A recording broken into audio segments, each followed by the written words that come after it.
Long ago, there was a man named Daniel. Daniel had been taken away from his homeland when he was young, but as the years passed, he continued to serve faithfully in a foreign land. He was now an older man, respected for his wisdom, honesty, and faith in God.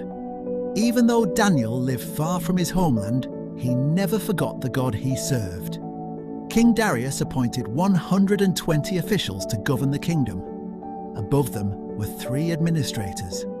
Daniel was one of those 3. But Daniel was different. He worked with such wisdom and honesty that the king began considering him over the entire kingdom. This made some of the other officials jealous. The officials tried to find something wrong with Daniel's work. They watched him carefully. They searched for mistakes. They looked for dishonesty. But they could find nothing because Daniel was trustworthy. He was never corrupt nor careless. Finally, they realized something. If they were going to destroy Daniel, they would have to attack the one thing they knew he would never abandon: his faith in God. So, the officials went to King Darius with a plan. They convinced the king to establish a new law. For 30 days, no one could pray to any god or person except the king. Anyone who disobeyed would be thrown into the lion's den. King Darius agreed and signed the law. Once the law was signed, it could not be changed. But Daniel heard about the new law. He did not panic. He did not run away. He did not stop praying. Daniel went home. He opened his windows toward Jerusalem. And just as he had always done, he knelt down and prayed to God.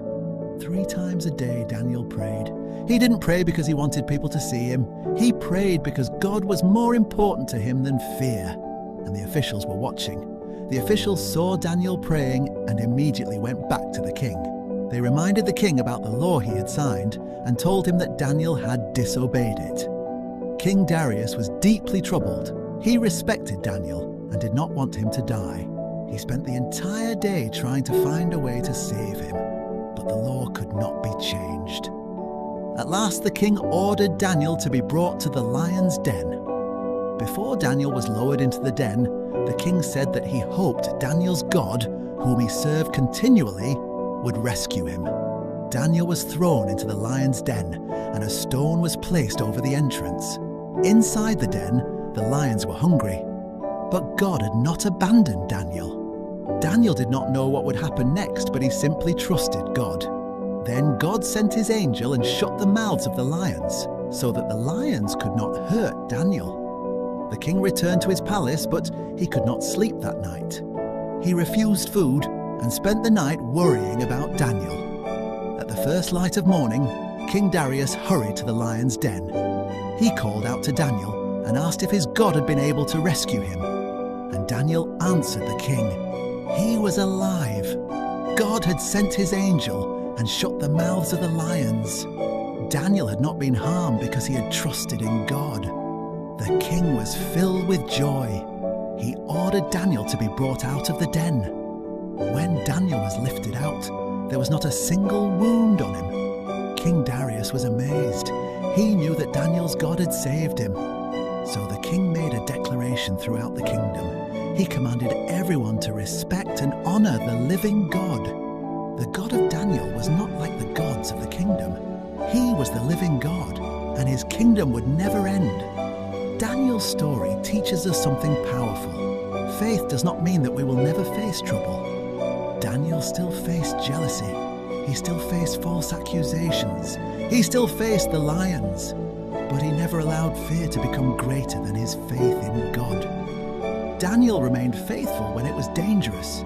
He trusted God when he could not see the outcome. And God was with him in the lion's den. Maybe you're facing your own lions today. Maybe it's fear, maybe it's failure, maybe it's loneliness. Maybe you're going through something that nobody else understands. Remember Daniel. You don't need to know how everything will end. You just need to keep trusting God. Stay faithful. Keep praying. Keep going, because the God who was with Daniel in the lion's den is still God today. What can you learn from Daniel's story? Trust God. Stay faithful. Don't let fear